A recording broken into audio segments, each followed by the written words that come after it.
Hi everyone! Thanks for visiting my channel. I'm Carol, the Thrifty Chic Housewife. If you're new here, welcome. If you find you enjoy the content here, please consider subscribing, like and share my videos, and follow me on social media. I will leave all the links in the description box below. So today we are going to be making dandelion jelly.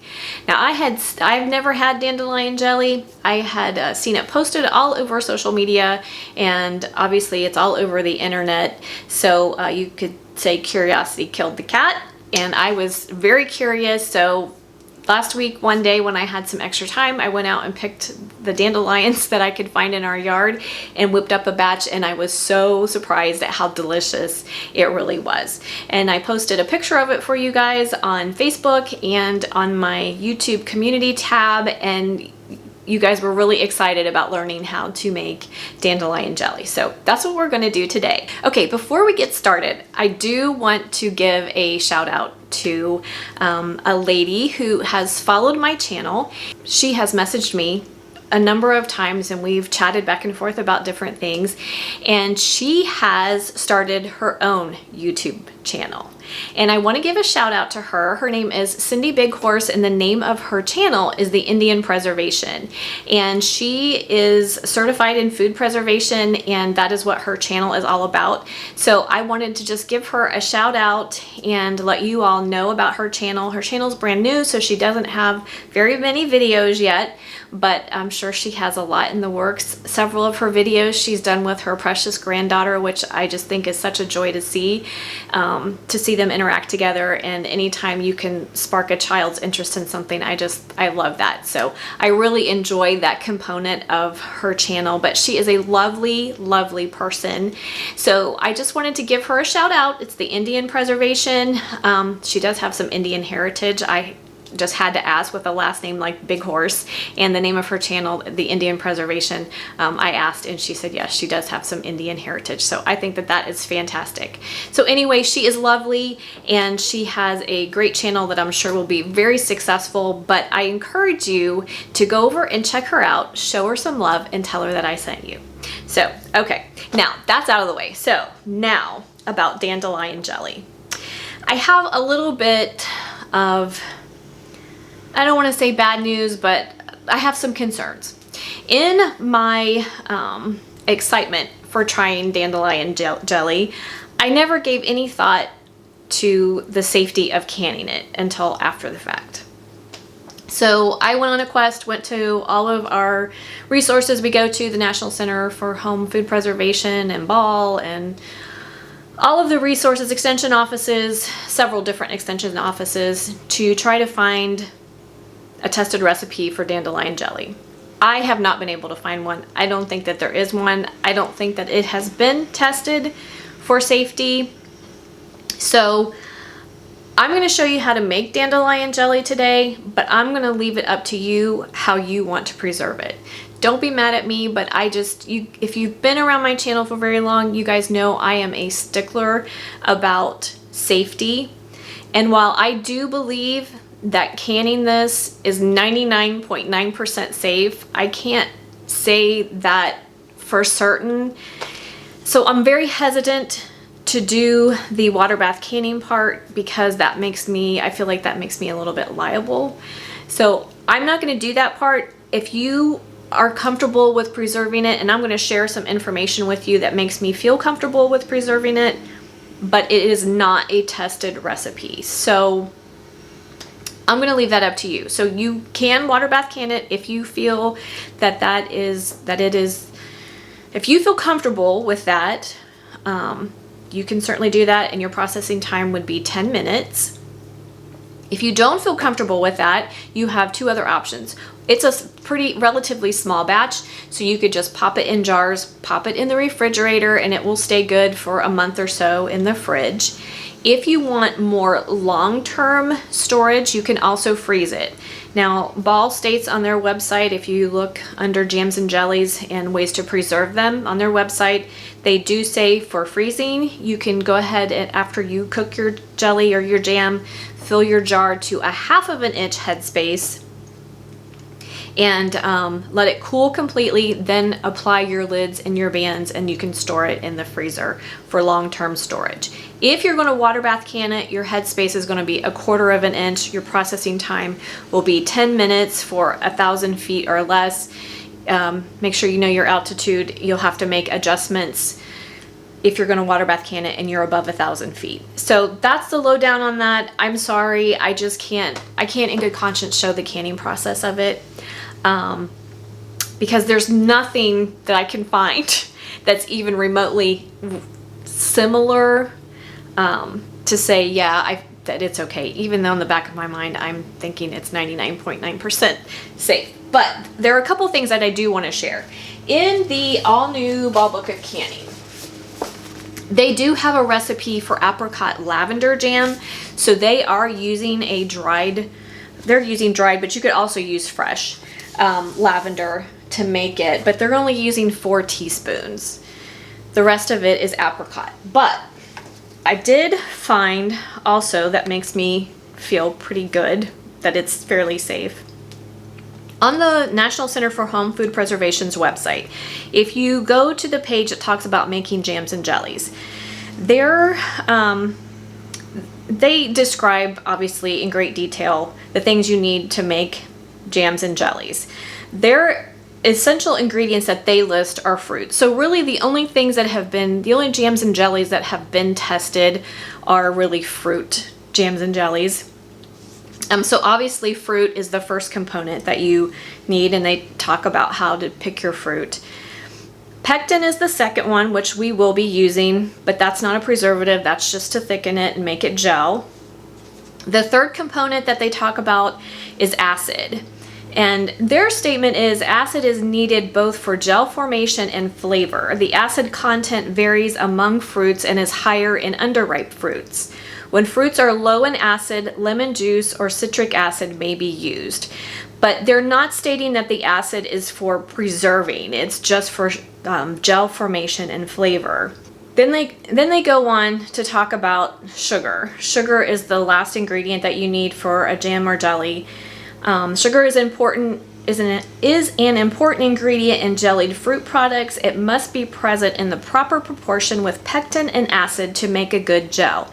Sugar, this is the important part. Sugar is the preservative of the product, preventing the growth of microorganisms. It does also contribute to the taste of the product. Never cut down on the amount of sugar a recipe calls for unless syrup is the desired end result. But the thing that I thought was interesting, which makes me feel even better about making the dandelion jelly, since we don't know the acid level of it, I would assume that it is either neutral or low acid.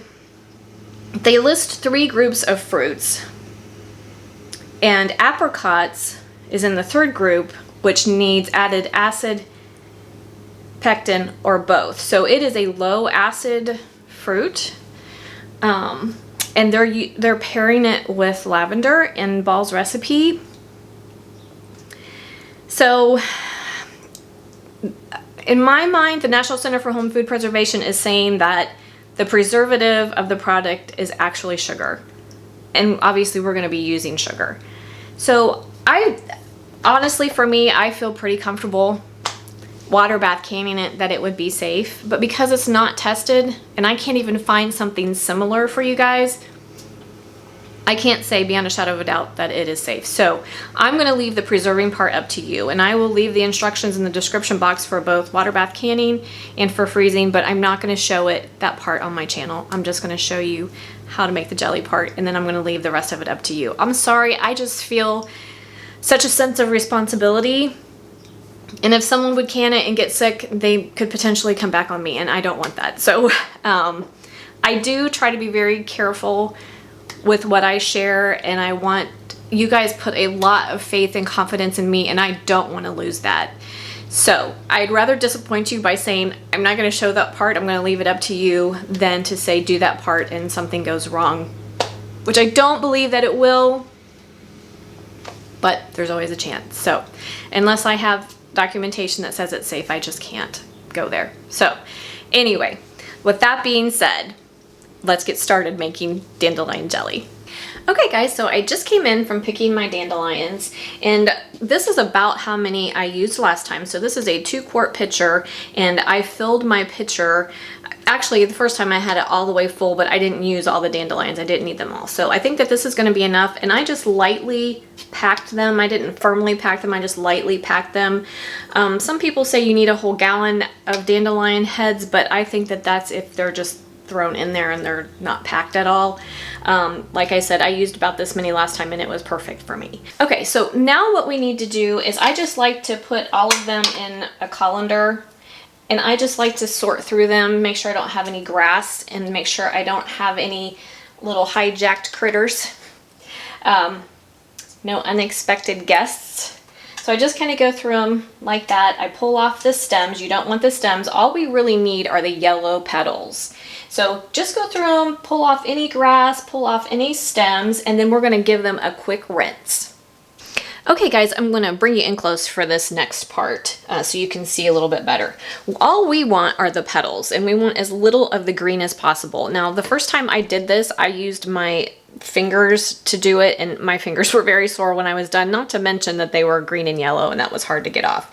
So I did some more research, and a lot of people use kitchen scissors, so that's what I'm going to do. So you would just want to kind of push as much of the green away as possible, and then hold the yellow petals with your other hand, and then take your scissors and cut that off, because we want just the yellow petals. And we need 4 cups. Yes, this is tedious, but it's well worth the effort. So just cut that bottom part off, and then you'll have your little petals. And we need 4 cups lightly packed of the yellow petals. Some of the green is fine to have on there. It's hard to get all of it off, but a lot of the green is bitter, so we want as little of that as possible. So just get as much of the green away from your yellow petals as possible, and then just give it a trim and stick it in your measuring cup. And I just, like I said, got rid of anything unwanted. We are dealing with nature, so you may find a few creepy crawlies that hijacked their way onto your dandelions, but that's just part of it. And then I just gave them a quick rinse in my colander. It is easier to do this, I think, when they're fully dry. So, but you want to work with them kind of fast, because I noticed that they do get pretty wilty once you leave them out at room temperature. They get pretty wilty. So just work as quickly as you can and get rid of that hard base of the flower and get rid of as much of the green as possible. And we need 4 cups lightly packed. Okay guys, once you have all of your petals removed, yes, I know that that is a tedious task, but it's kind of therapeutic. Mind-numbing therapeutic work. Anyway, once you have all of your petals, then you're going to add 3½ cups of water, and we're going to bring them up to a simmer, and we're going to simmer our petals for about 10 minutes. And then once our 10 minutes are up, we're going to turn the heat off and then just kind of let them sit and steep. Different recipes call for different times, so I did mine. I let mine sit for about a half an hour, and then I proceeded with making my jelly. So we'll let them sit for about a half an hour. It just depends on how much flavor you want. Obviously, the longer your leaves steep, the deeper your flavor will be. So we're gonna get them simmering, simmer for 10 minutes, and then I'll bring you back. Okay, you guys, our tea is all done. So now we're going to strain it. So I just have a mesh strainer into sitting inside of one of my measuring cups. So we need 3 cups of our tea. So what I did is you just kind of strain out your petals. Hopefully you guys can see okay. And then I took the back of the spoon and really pushed on them to get as much of the liquid out as possible. That's where all of your flavor is.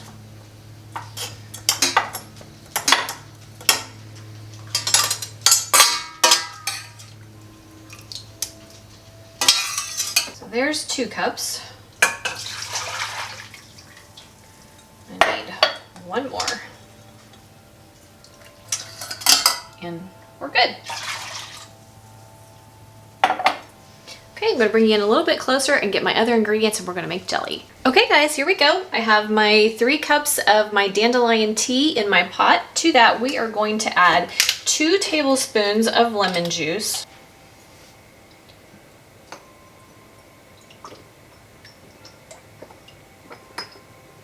It's 2 tablespoons. This is a 2 tablespoon measure.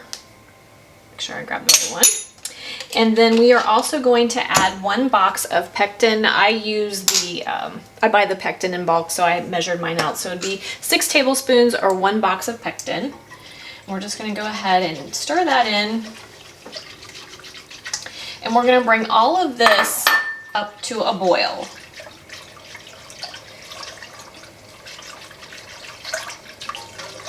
I did want to mention that this is dandelion tea, so you could drink this if you wanted to have a nice cup of tea. It has the same flavor, just sweeten it however you want to sweeten it. And then you can have a nice cup of tea that way, a nice herbal tea. It is quite delicious. I'm going to bring that up to a boil. Once we get to a full boil, then we're going to add 4.5 cups of sugar, and we're going to bring it to a full rolling boil once you add your sugar, and we're going to boil it for 1 minute. Okay guys, I brought you in a little bit closer so you can see a little bit better. You can see we are at a full boil. Once that happens, you want to go ahead and stir in your sugar.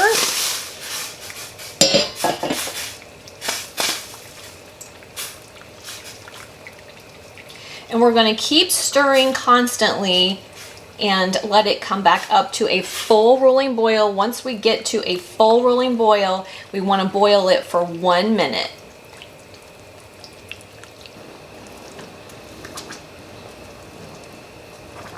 I did want to mention that you want your heat to be pretty high during this process. I have made the mistake of not having my heat high enough before, and then it just takes forever for it to come up to a full rolling boil, and then your jam is overcooked, and that's not good.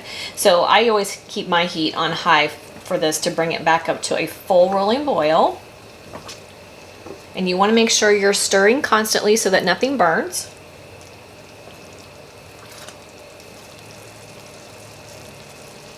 Okay, here's our full rolling boil. We want to keep stirring constantly, and we want to time 1 minute.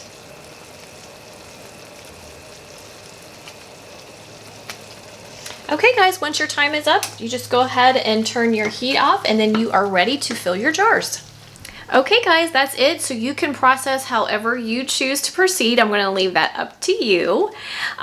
If you are going to can it, your headspace is going to be 1/4 inch headspace, and you're going to process in a steam canner or a water bath canner for 10 minutes. If you choose to freeze it, your headspace is going to be 1/2 inch, and you're going to let your jars cool completely at room temperature, and then apply your lids and bands and store them in the freezer. So, but I did want to show you how beautiful it is. This is what I made from last week, and see, it's just a beautiful color. Some people add yellow food coloring to theirs. I'm not going to do that. Whenever I can avoid food coloring, I do, and I don't think it needs it. I think it's absolutely beautiful just the way it is. Ball does state if you use their pectin, it does take about 2 weeks for your jam or jelly to fully set. So this is a pretty soft set still, but that's totally fine with me. And you guys, it is just so good. It's just this luscious, bright honey flavor. It's just delicious. Delicious. Anyway, I may or may not have used it in tea instead of honey. Pretty delicious that way too. Top your waffles, your pancakes, toast with it. Make peanut butter and jelly. The sky's the limit. It is absolutely amazing, and I hope you'll give it a try. Thanks so much for coming along with me today, guys. I hope you enjoyed this dandelion jelly recipe, and I hope you will give it a try. I will see you next time. Have a great day.